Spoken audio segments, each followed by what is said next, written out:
The Sine Institute of Policy and Politics is American University's incubator for policy innovation. We convene leaders in the academic, public, private, nonprofit, and journalism sectors to engage and promote common ground and nonpartisan solutions. In an evolving world, we seize the opportunity to work on the nation's most pressing challenges through collaboration by experts and top scholars in their field with students in research and scholarship. As part of that goal, the Sine Institute leverages American University's location in our nation's capital, the nexus of government and a growing international business center. We connect diverse perspectives from around the country and around the world with our world-class academics and research, experienced practitioners, and the most politically active student body in the U.S. We stand apart through our focus on the role of business and the nonprofit community in public policy, the rise of the importance of economic regions in the United States, and international policy issues. Our focus is to make an immediate impact at the intersection of policy and politics that leads to real and lasting change. Thank you for joining us as we convene, communicate, and collaborate.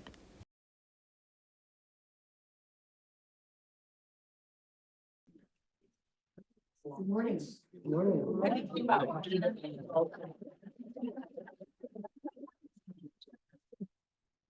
Good morning, everyone.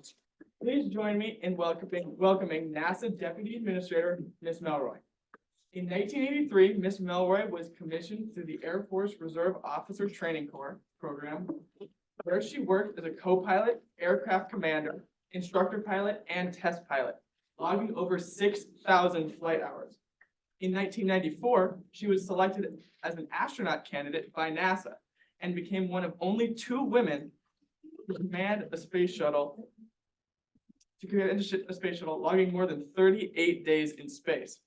After working over 2 decades in the Air Force and as an astronaut, Ms. Melroy took to several leadership roles, including Lockheed Martin, the Federal Aviation Administration, the Defense Advanced Research Projects Agency, Nova Systems Australia, and as an advisor to the Australian Space Agency. Now she works as a deputy administrator at NASA, working alongside the administrator to perform day-to-day functions. Let's give a warm welcome to Deputy Administrator Melroy. Yes. Hello. How is everybody doing today? Good. So excited. This has been a year in the making. I'm Amy Dacey. I'm the executive director of the Sine Institute. But we reached out to the deputy administrator because I'm fascinated with her life.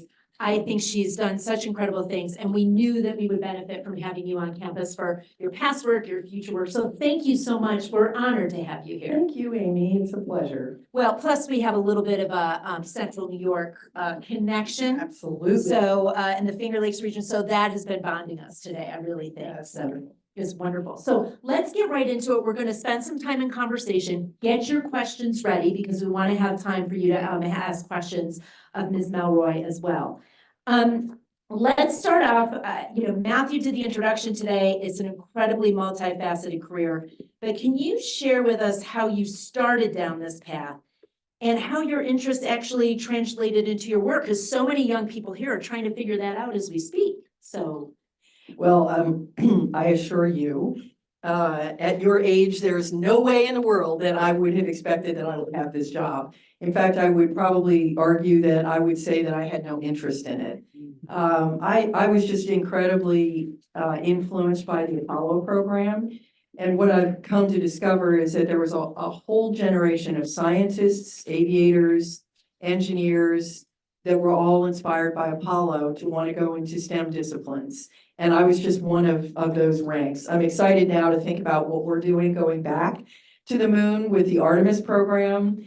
And we like to refer to you as the Artemis generation. You will see the world change before your eyes and have huge influence on it. But hopefully the inspiration that comes will influence you as well. So for me, I was incredibly focused on that. Now, I was born at just the right time when I was watching, Neil and Buzz land on the moon. Women were not allowed to be astronauts, much less military jet test pilots, which is most of the Apollo astronauts. There was one on the very last mission who was a geologist. I mean, there was no internet, you got to try to, I just avidly read everything that I could find in magazines, and I talked to a lot of people. So I was like, okay, I need to be a military jet test pilot. And I was born at the right time, and the doors opened up in front of me when I was in high school. The military pilot opened up to me. So in college, I was in ROTC, and then I went off to pilot training. And it all sounds very simple right now, but I assure you it was not. There were many setbacks and discouraging moments along the way, but I knew that to be a test pilot, I had to study in a STEM discipline, which was my inclination anyway. So I studied physics and astronomy. Worried a lot that I wasn't an engineer and maybe I wouldn't get selected as an astronaut, but got some good advice along the way and so forth. And one of the things that was interesting about that time of my life, especially as I went into the military and began to be operational, is the level of discouragement that I had. And I'll tell you how it was framed. You're so good with people. You should go into administration. You should go into policy. You should go do this. And I still look back at that as a moment of other people's discomfort, seeing women in technical and especially in operational and in the military. But I had one goal, and by the way, I did not have a plan B. And so it enabled me to stay very, very focused. But what I also did was I said no to those things that actually I needed to have as an executive. And so after I flew in space, and especially after I commanded the space shuttle, which is truly the pinnacle of operational leadership, I realized that some things happened around me that I was like, I needed a lawyer to solve an operational problem. And I'm like, really? I was not really excited about that. But then I began to understand I needed to know why it cost so much to build a spacecraft. I needed to know how to set up a contract so that it would be successful. And so that was what made me decide to go out into industry. And boy, did I get an education, and I learned so much. And a lot of things that never made sense to me before as an operator that I just blew past, and I was like, why are they doing that? And you don't really understand. Even things like Washington operations. And, it was at that point in my career when I was a shuttle commander in my early 40s. So about a decade later than most people, about a decade behind in executive experiences and leadership, I began to realize how important all those things are. And what I really discovered is through the course of all these different jobs that I had, I picked up different pieces of expertise. And the idea that what I like most about my job is to leverage all of those things, because at the level that any CEO is at, or a COO, which is probably more what I do, you have to basically balance the technical, the political, the financial, the legal, the contractual. Those are all tools in your holster, and you have to be able to figure out how to systems integrate them to get the best outcome out of it. So that part of my journey didn't happen until after I left NASA. And I moved to Washington in 2011, and that's been a big part of my education here. And so this is really fun to have this job at this place that I adore and love the most. Gave me my dreams come true. Now I get to get back to them.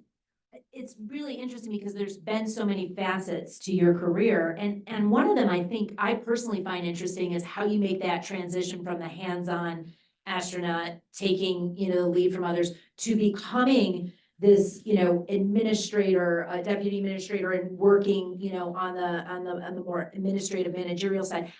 That's one of the biggest challenges I think a lot of times in people's career, to make that challenge. How were you successful with that?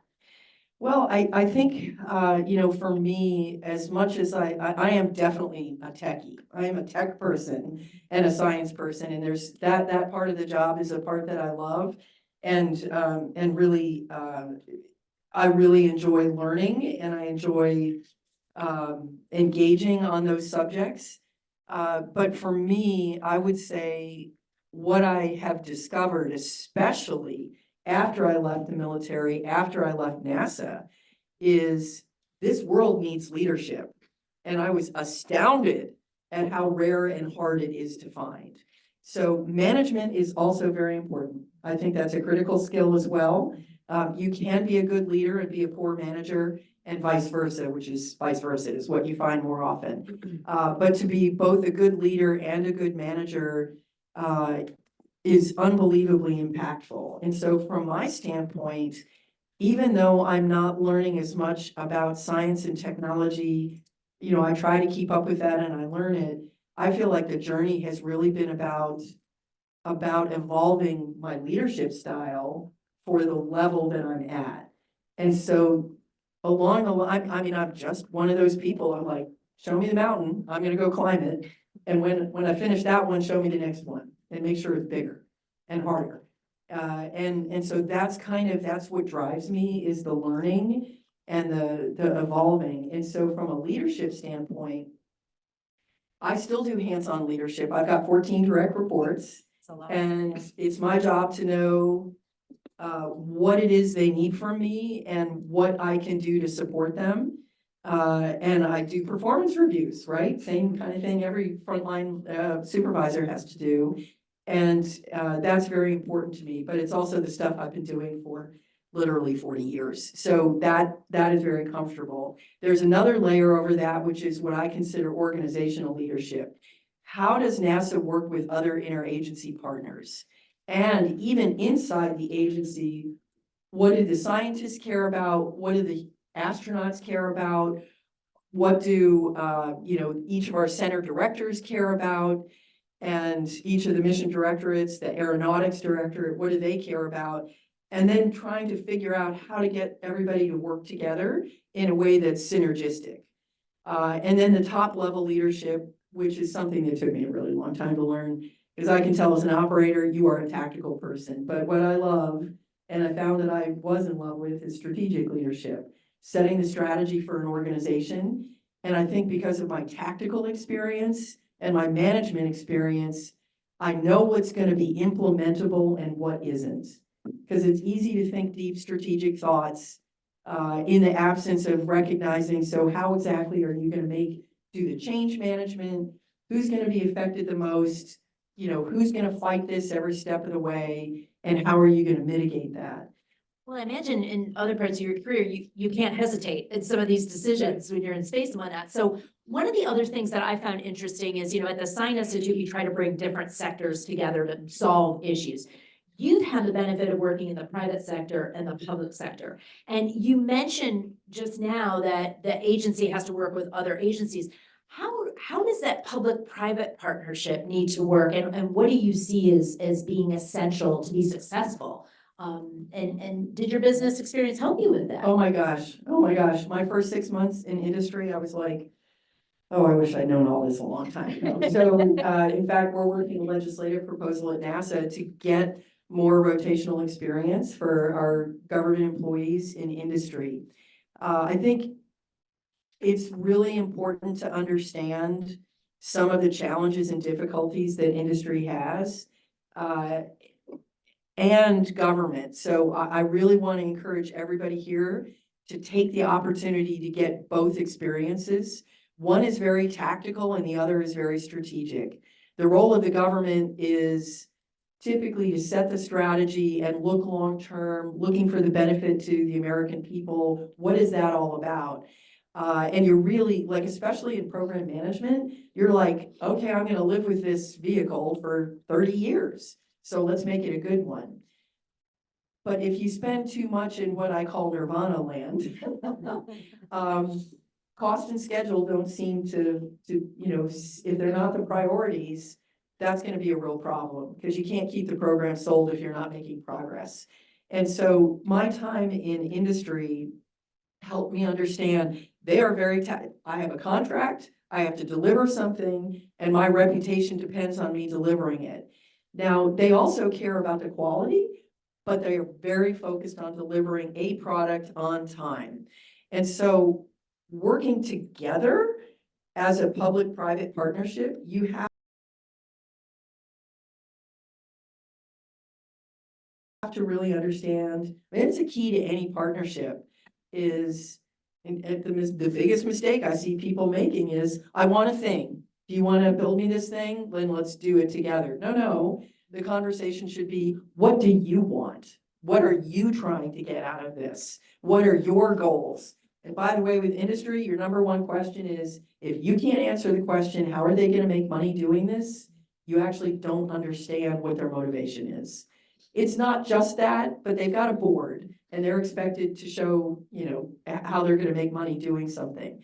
So if you start from a perspective in any partnership, international, industry, you have to really understand what both sides are expecting to get out of it. Don't expect industry to act like government and vice versa. And so instead, you just have to really respect each other and where you're coming from. And then you've got the working relationship you need. So having that focus and understanding of what other people's perspectives is driving it. Critical. We're gonna really get into some of the priorities of NASA, some of the things that you're working on, but humor me if you will. I am sitting this close to a woman who has been in space. You've gotta tell us a little bit, like how many of you were on the quad watching the eclipse? Was it last week? I was fascinated to look up and see nobody having a cell phone in their hand, which was amazing. But I have to admit, I was thinking about this event thinking, I'm looking up, but you've looked down. So you gotta share a little bit. What is that like? I gotta. I was sort of laughing about the eclipse because I was like, yeah, that's one of the few times an astronaut in space is actually wishing they were on the Earth. It doesn't happen very often. I mean, you miss your family. That's the biggest thing. It is really almost an indescribable experience because we live in a place that gravity is the dominant feature of everything that we do. And we take it for granted. I mean, only children think that you can fly, right? And that you can perform amazing feats, that's magic to us. Well, removing gravity from the equation does make you feel magic. It is so extraordinary. It's almost like being in an alternate universe, especially for somebody who's a business major, where things float if you let them go. That you can do as many somersaults as you possibly, your inner ear can stand in a row, that you can lift an object so massive that you can barely fathom it. You can, as a single individual, lift a 30,000-pound object. So those are the things that I think are, it's a wonderful, awe-inspiring and mysterious experience to be in microgravity. But I think probably more than anything else, it's looking down at the Earth, because all the videos and the pictures in the world don't do it justice. And there's a physical sense as you literally go around every human being on Earth, every book that was ever written, every piece of music that was ever written, any place you could possibly go on the surface of the Earth in 90 minutes.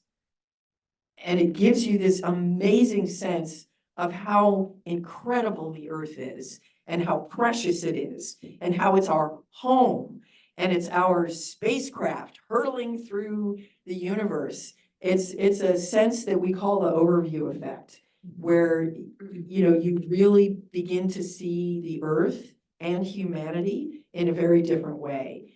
And I think it was one of the Apollo astronauts basically said, gee, I wish we could send all politicians to space. And as my boss, Bill Nelson, who is a politician himself, says, and leave some of them there if you could. I think it is going to change humanity forever when everybody has that opportunity. I think if you have ever been sort of glued to the window of an airplane going, wow, my hometown looks so different from this view. And look at that. And I didn't think that was as close or as far away. Orders of magnitude more. And then you are having this experience with a small group of people that you have spent a year, maybe sometimes two, training to do something hard and challenging together. And it is an experience like no other. And then you share it with that small group of people, both the sense of accomplishment you feel about what you're doing, but also this sense of awe and mystery. It's just fantastic. Well, and there's sacrifice too, as you said, you miss your family, it's an interesting thing where we do things at such a fast pace, the commitment of time for these missions. But it's important that you're bringing that perspective to the work you do now. I mean, that mix at NASA, like you need to have people who've been up in space, who've studied science, who've done all of that to come together. Well, I think the most important perspective is the idea that what happens in our country, our town, our city, our state, somehow is the only thing that's happening, and that it has no impact on everyone else. It's visibly clear that anything that one country or person does on the surface of the earth impacts every other human. And that means any solutions to problems that we have, such as protecting the earth, exploring the solar system, we need to do it as humanity and not as individuals. Well, let's get into this a little bit more, because let's get into some of the policy and what you're dealing with on a day-to-day basis, because it's a really important part of our conversation today. So new technologies are influencing everything we do, from work to personal to entertainment. How will AI and future technologies influence the work of NASA? Has it already? And how can regulatory frameworks foster innovation and technology advancements? Yes, wow, it's such a big subject. I think, I'm trying to remember, wasn't there a student at the round table who was working on AI and heliophysics? Are you here? Raise your hand. There you go. Oh, there I it called you is, out. yeah. Yes, because you worked at NASA on that. Heliophysics was one of the places that we leaned in the most and the earliest on the use of AI in large science data sets. So I'll share with you a couple of perspectives about AI. I think most people know some of the things. You have to have data to train it. So it matters a lot that the quality of the data, that you're not putting implicit bias that happened in the collection of the data and also of the labeling of it into the future. And so that's a major equity issue. And the classic example usually brought out is the facial recognition technology having, pretty high accuracy rates for white males. And for everybody else, it's down in the toilet. And so if you're using that for law enforcement, what does that mean from an equity standpoint, right? That's, where the accuracy of the data is not what you need it to be to feel confident to take law enforcement actions. So AI, though I think we are talking about it a lot, we feel pretty excited about the use of AI going forward in our technical areas. And what I mean by that is in heliophysics, but also in things like astronaut medicine, but especially what we're excited about, because we're going to be on these long trips to Mars with 30 minutes back to get data, is if we can have onboard predictive maintenance and analytics. That is going to help a lot. And so we're excited about those things. And we have rigorous systems engineering, test and validation and qualification processes that can make us feel confident in the percentage of accuracy that we can use those things for. Here's where it's going to mess with us. And people want to do this. They want to do it in the non-technical areas, in the areas of business. Things like, hey, if I could enter a few key phrases and it would like write a contract for me by going and finding all the relevant contract clauses, that sounds amazing. But we don't have those rigorous validation processes for the non-technical things that we do for the technical things. So that's one of the areas that I think we're going to have to really focus on, is how do we do, and there's all kinds of stories out there about this in law, in medicine, and lots of other stuff. And so we have to figure out ways that we can add the rigor that those of us who have ever built a spacecraft know that you have to have, and apply them. But even more importantly, I'll take it up another level, which is, I would just like to challenge everybody in the room to think like somebody 30 years ago, like Vint Cerf and others at DARPA, who were working on inventing the internet. And they foresaw all the wonderful ways that it would connect humanity and all the cool things that we could do with it and how much it's changed our lives.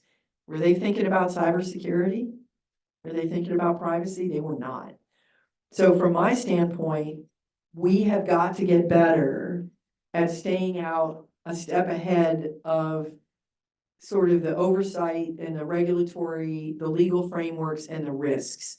And so I applaud actually the Biden-Harris administration, the Office of Science and Technology Policy just issued an AI governance policy, the first in the world.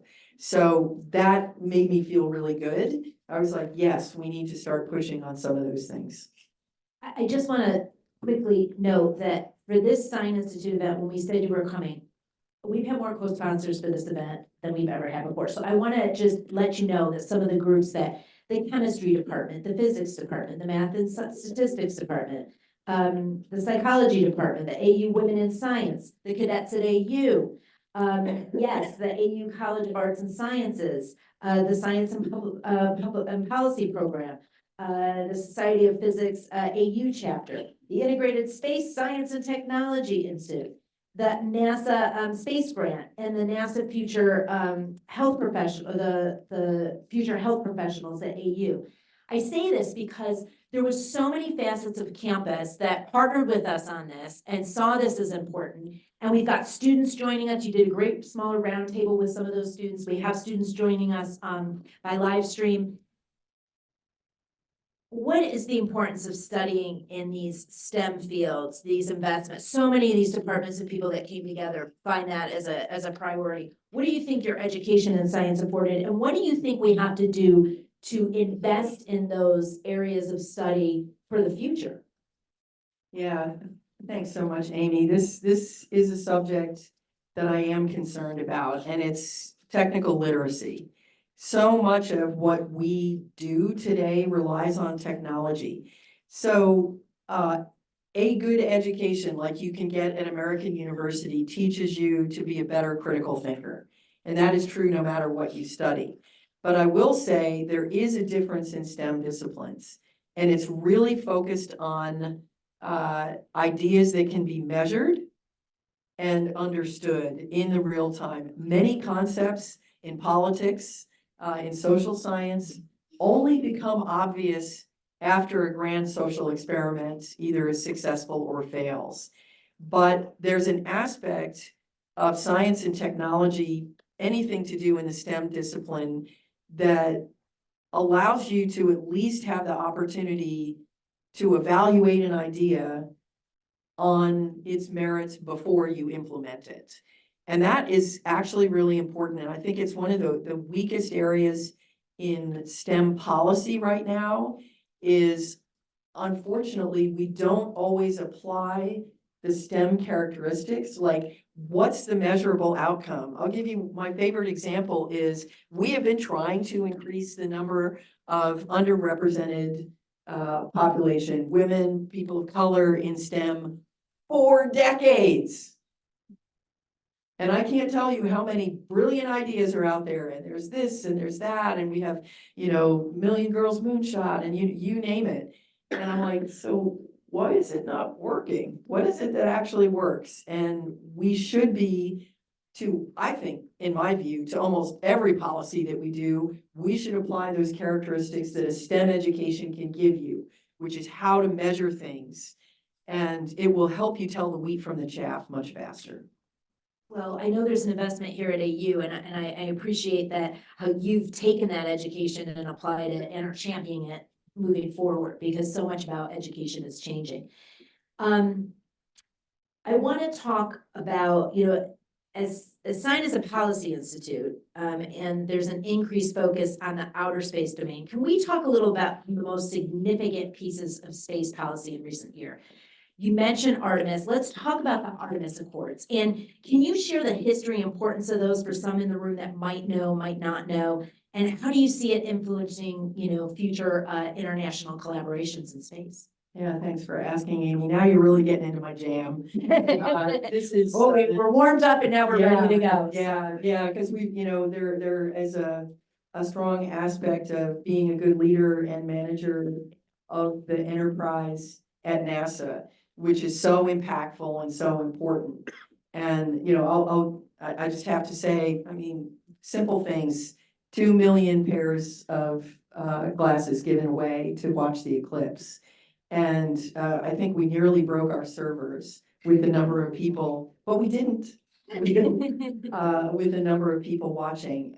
James Webb Space Telescope, Artemis, a new X-plane that's going to cut the time once it gets into commercial practice between the East Coast and the West Coast of the United States in half. Probably overnight, we'll go away from having, I know, there's a lot of smiles in the room. Believe me, I know it, but it'll almost overnight get rid of overnights, right? Because it won't matter anymore. You don't have to have red eyes.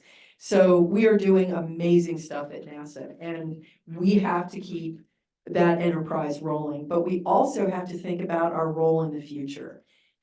The challenge that we have right now is there's very little international space law.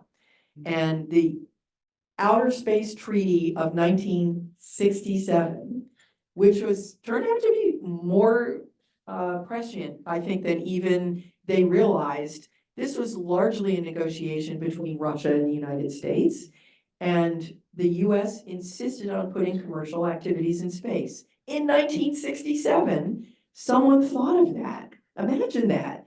And that has really helped, because as we've grown commercial space industry, we have a framework. But this is actually, the Outer Space Treaty is a collection of principles. It's a collection of principles, some of which are in tension with each other. Those of you who study law are like, yeah, not surprised. So those of you who are engineers are like, wait, that can't be, but it is how it works. So it is, it's a robust framework. And I think if we tried to do open heart surgery on it to make it modern and applicable today, we could never get the consensus around it. And so the question is, how do we instead just build on it? How do we take the next step? And so for us, as we go forward with the Moon to Mars program and the Artemis campaign explicitly, really it builds on the Outer Space Treaty principles for another set of principles, but they're somewhat modernized. There's a stronger emphasis, for example, on open sharing of science. This is not something that happens around the world. A lot of countries fund science, and then they only let their own scientists use it. And they're trying to, of course, build their capacity, but also it's like, you want them, I paid for this, so only my scientists will get to publish out of it and get the credit for that. The US doesn't believe in that. NASA in particular does not believe in that. We make all of our scientific data available to everyone around the world because we think it's better science outcomes. Now, probably 20 years ago, people would be like, you're crazy. Today, I think we're realizing that this is the way of the future. And so that open science, the transparency of what we're doing, we had a discussion in the roundtable earlier about some of the military implications of going out into the solar system. Those things are very important. Transparency is critical for accountability as well. So I'm curious, I'm going a little Yeah. off, but then do you have a counterpart in other countries, or is it like, is our system and the way we approach science, space policy and different? And like, is it hard to not link up and say, let's have a conversation, all the same people from, Yeah, various we're actually pretty fortunate in that regard. The UN Office of Outer Space Affairs and the UN uses the UN Committee on Peaceful Uses of Outer Space, which are signatories of the Outer Space Treaty, to do some harmonization. But frankly, many countries even now don't have space laws. But the Outer Space Treaty tells you that you are responsible as a country for anything launched from your nation. So, and there are liability regimes associated with that as well. Not much case law. Stay tuned. So it can be very challenging to harmonize those things. The UN COPUOS provides a valuable place to do that. But I will say one problem is because of the geopolitics, unless it's already kind of a standard that everybody's adhering to, it's almost impossible to pass anything. But we have had successes. NASA helped spearhead the orbital debris standard mitigation practices over 2 decades ago. I would say it was the most influential piece of space policy since the Outer Space Treaty. And most elements, I would say, of the orbital debris standard mitigation practices developed then are now a part of space law throughout the world. They've been adopted. So that's awesome. Artemis Accords is the next step out. And I think we are actually trying to get beyond just the principles and actually having meetings with the signatories to talk about things like transparency and non-interference.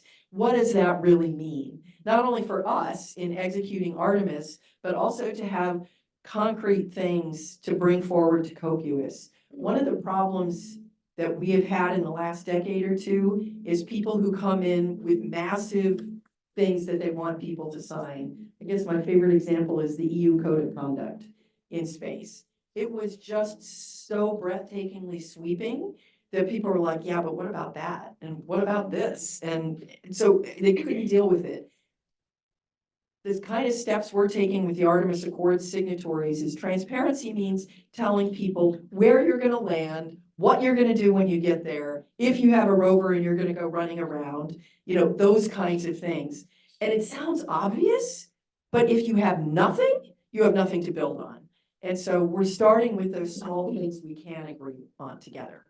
So follow up on that, how do you envision addressing the ethical considerations surrounding space exploration too? Because this is a huge part of the conversation as well, both nationally but internationally, correct? Yeah.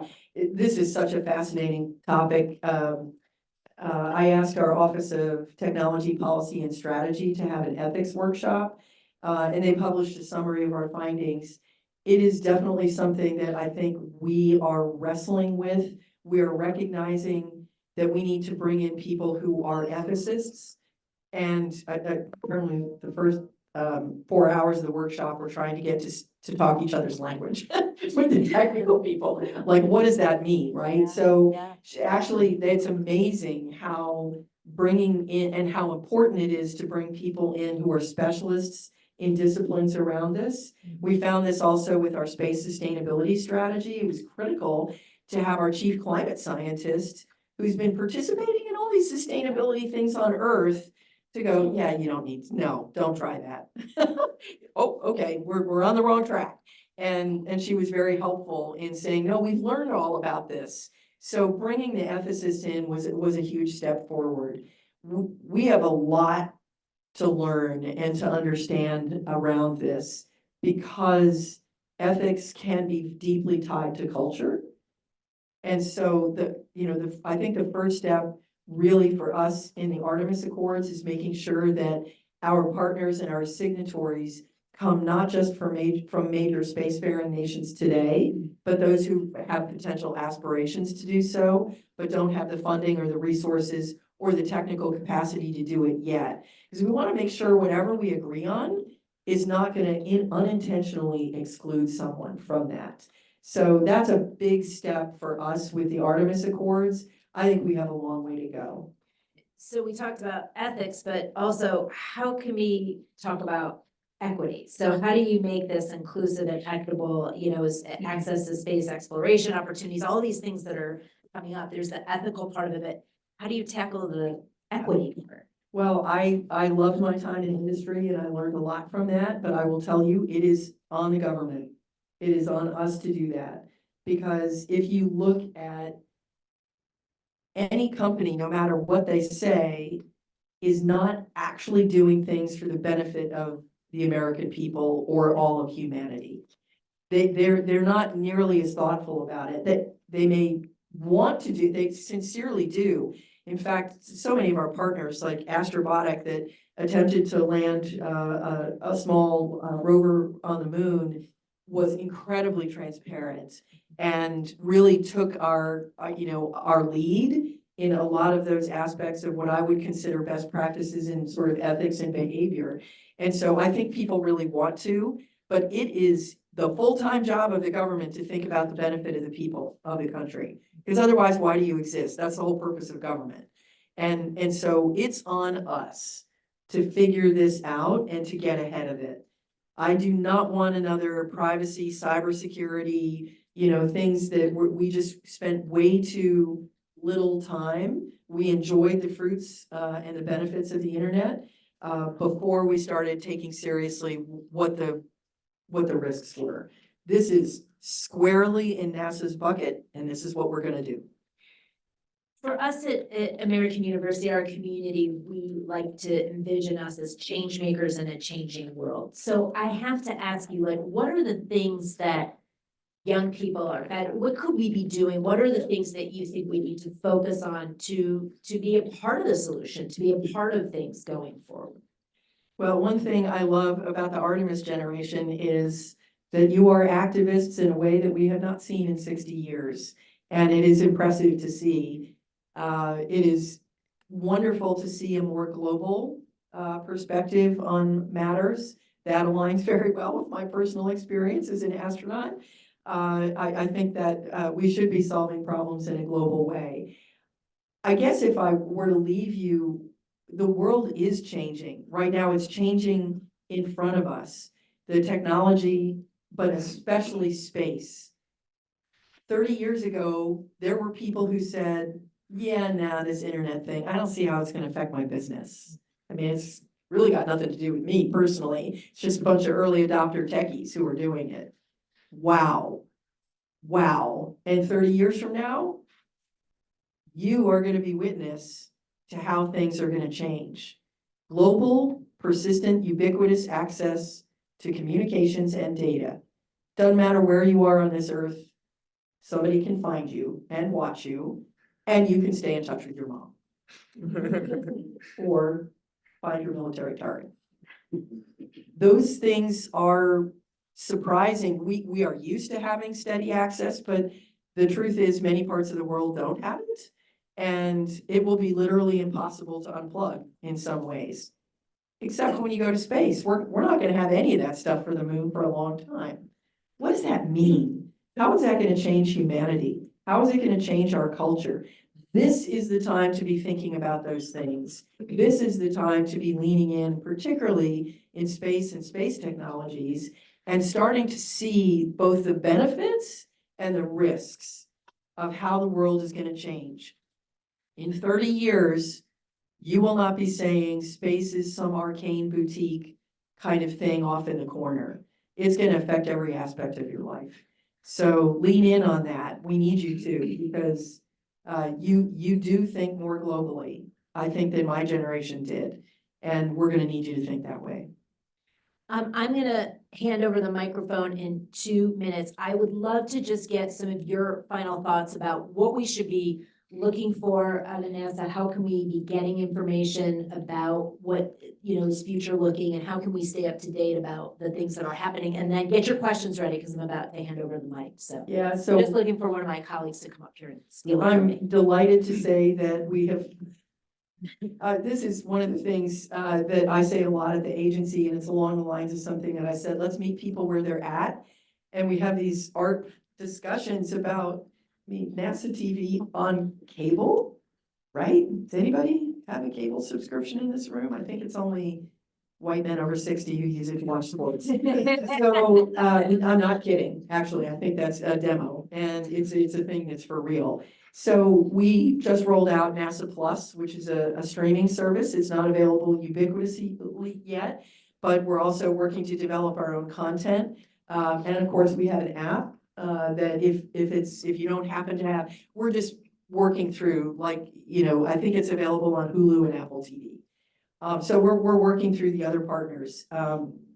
Great place to go and search and find content, and we'd love to get feedback from you on it. That's excellent. Okay, so I get to keep my mic because we have a mic set up over here. So if you have a question, please head over to the microphone so that you can ask. And I'm watching people. You can get up and walk over there. It's not so, come on, guys, you got this. So just line up and we'll have the questions of our students. And if you're a student, please just say your first name and what school you're with. Oh, everybody's being so cool. Thank you so much for coming. I know we met already in roundtable. Could you just say your name and what school you're from? Your first name and what school you're from? Thank you so much. Sorry. That's okay. My name's Ella. I'm from SIS, but I'm also double majoring in physics. I have one goofy question, but I also wanted to talk more about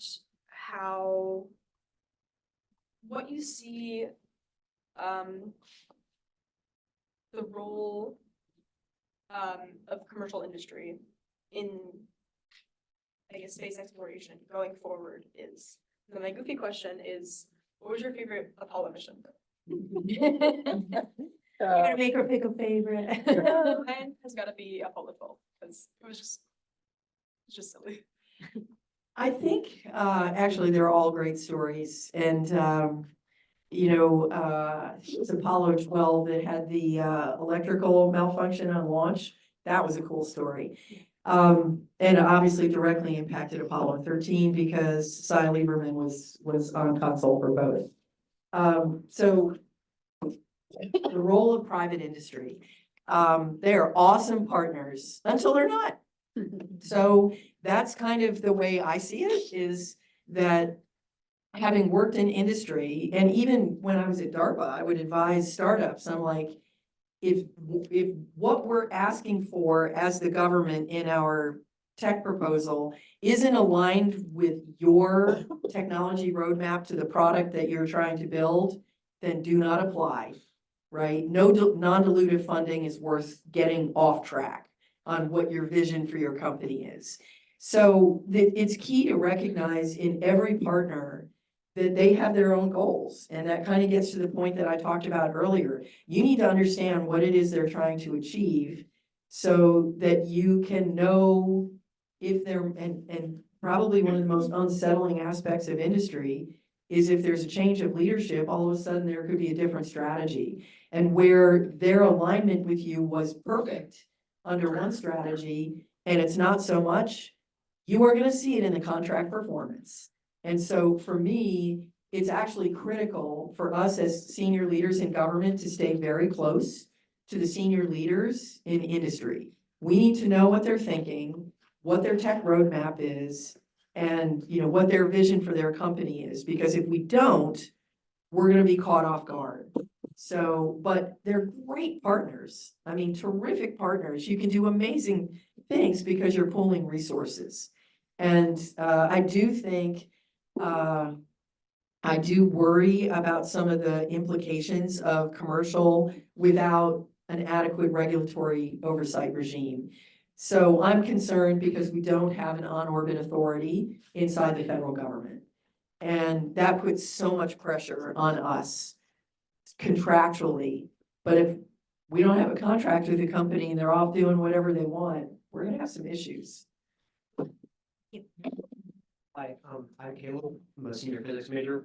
My question is, what policy steps do you think need to happen to make the space accessible to entities and people outside the government and industry? Yeah, great question. I think we're already underway. NASA really transformed the commercial space industry in the United States. It's absolutely clear. I started at the FAA in 2011, and there were 0 commercial launches that year. Well, I don't know what they're predicting for this year, but it's going to be well over 200.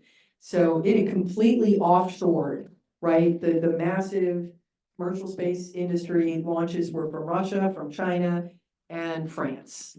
And now it's back on board. So government plays a huge role in investment. We basically said, look, we're going to make a gamble on our industry. We're going to co-invest in investment in development of a cargo capability to the space station. So it's basically hands-off, FedEx, UPS model. Here's the box of cookies. Give us a call when you get 10 kilometers. It's not quite that simple. We were very involved, I will say that. And when it came to crew, we were much more involved. But that kind of co-investment has made a massive impact on our industry. But I'll go back to the regulatory piece. There are companies that start businesses in the United States because our space law is robust and very clear. They may not always love the way it works, but they know what they have to do. It is a much harder thing to go to a country that they've never launched anything. Their entire government is like swirling around going, do we have anybody who knows anything about this? And it can take a long time. So those, to me, the technology investment and the regulatory environment.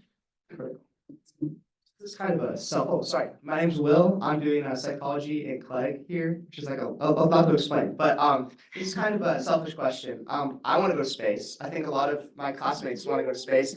I think the best way to do that's probably recreationally.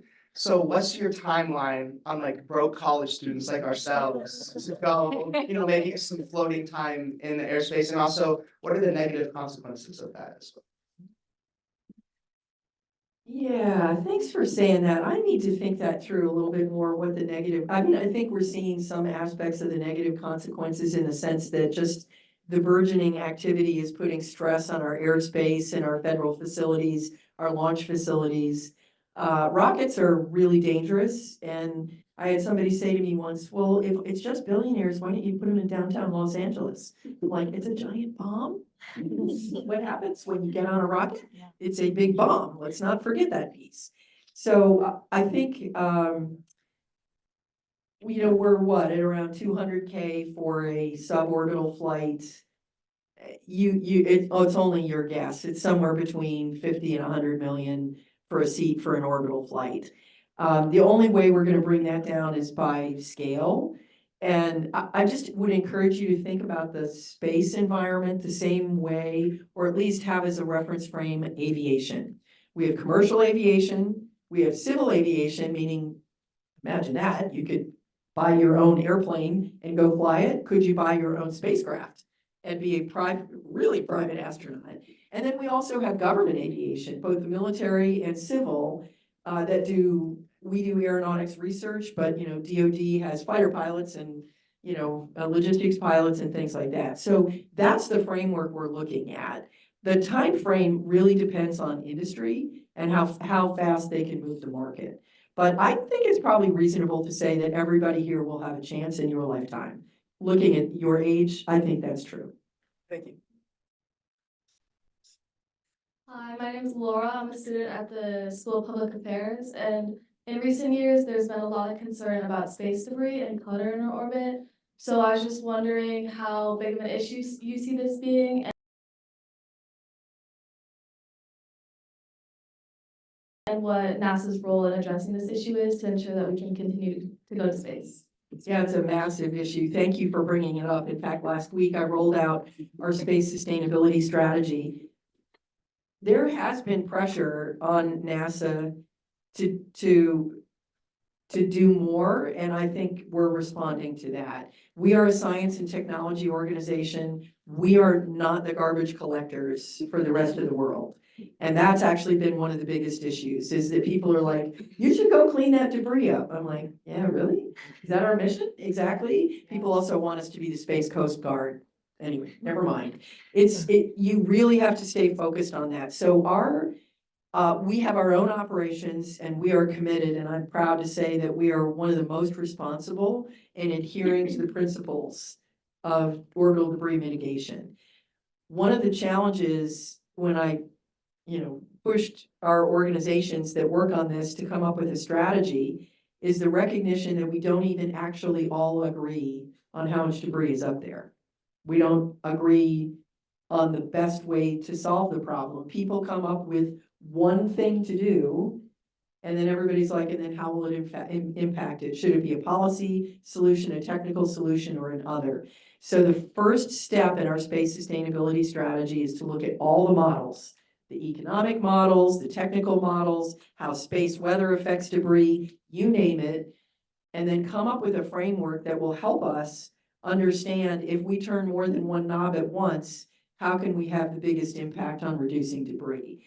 So that's our goal. Stay tuned. I hope next year we'll have something that will really help guide everyone to make the right decisions. That's a good question. Hi, I'm Rosie. I actually go to a high school in Maryland, and I want to ask, so NASA is an integral part in climate science, especially as it relates to emissions and climate crisis. What do you think the most impactful relationship between climate science and policy could be? What jobs encompass that? And also, what are some of the most exciting climate science things going on at NASA right now? Well, can I just say first, I would encourage you to apply to American University because there's probably a lot of opportunities there. Now, let's go on. Great, awesome, yeah, please do. I'll just kind of touch a little bit on the second half of your question, and then talk about the first half. So we are a climate agency. We study the Earth like no one else. We study it like a planet, like a holistic system. And that is, it's just impossible to instrument every square meter of the Earth. But we can look at the whole system. There is value in in-field measurements because they validate and calibrate our space sensors. They give us a lot more precision on specific things. Like if you're, really trying to measure the carbon output of your field for agriculture, you can do that on the surface. But believe it or not, we can actually see it from space too. So we have an Earth Systems Observatory. I would call it our 2.5 or maybe third generation of satellites that are looking at, kind of talking about models, the biggest knobs you can turn. What's the largest uncertainties in those models? And let's tackle those so that we can be predictive. And so that allows me to jump to the first half of your question, which is right now, we still have a lot of uncertainties in our models, and we cannot help policymakers make decisions until we reduce the uncertainties in models. And there's work going on at NASA, NOAA, Department of Energy, and believe it or not, Department of Defense and NSF in developing models around different aspects of climate. So to me, that is a critical area.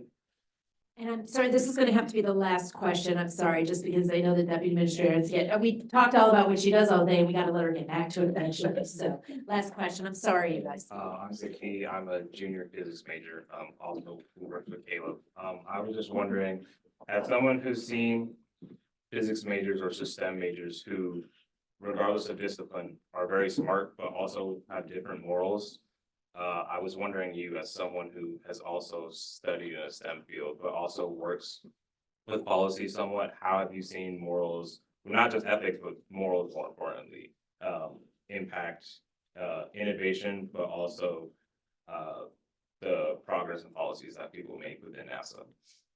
Yeah, wow. Let's end it with an easy. Yeah, no, it's a great question though. And I think it is, it starts with a recognition that morals and ethics are deeply culturally rooted.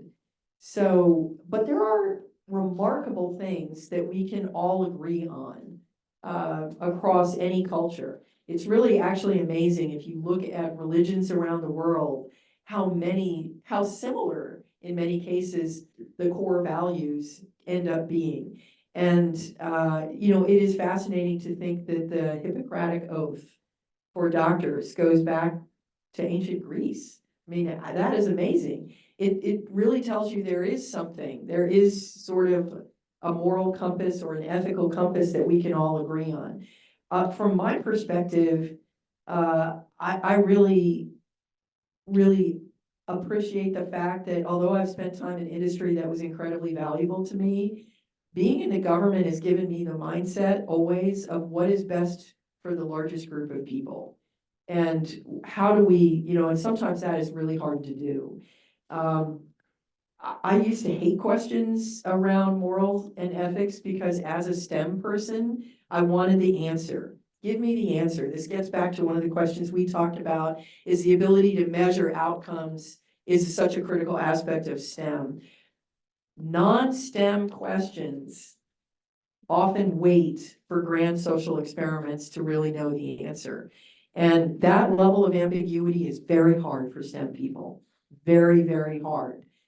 But if we don't embrace that and recognize that, what's most important is that we have the courage to try things and then make sure that we build in the opportunity to reflect on them. One of the most important things, whenever I stand up a Tiger team or a new group that's working on something, I'm like, once a year, you will take a step back. You will ask, did we do what we were supposed to do?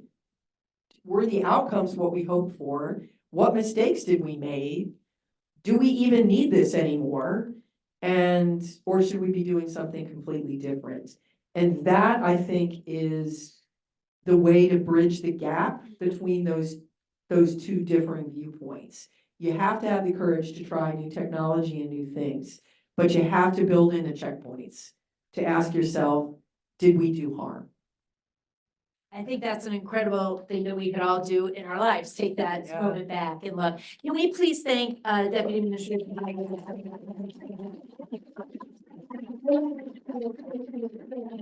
Sine Institute, we always say it's more important even when we leave this room, what we do. So we're going to continue to study and see what's coming out at NASA. Certainly at Sine Institute, we'll give updates on the work that you're doing. Thanks again to all of our co-sponsors. So many people wanted to support your conversation here today. It is being recorded. It'll be on our YouTube channel for those who missed it. I also want to thank the Sine team that worked really hard. They have 5 events this week. Yours is their favorite, but it is. Now it's public, but now it's public, but they've been working hard. Your general student associates who worked on your event specifically, to Chandra and Meg, if you're still out there somewhere, who really helped build the roundtable today and helped us with logistics and getting the word out. We are so appreciative. For those that can stay, we have some refreshments. Please stay, continue the conversation, get to know some individuals that you might not have known today. And again, it's an honor to know you, and I'm glad that we got to spend time with you. We probably could have spent the whole day, but thank you for all that you're doing in your public service. Thank you, Amy, and thank you for what you're doing as well for a fellow upstater. Yeah, all right. Good way to end that. Thank you, everybody.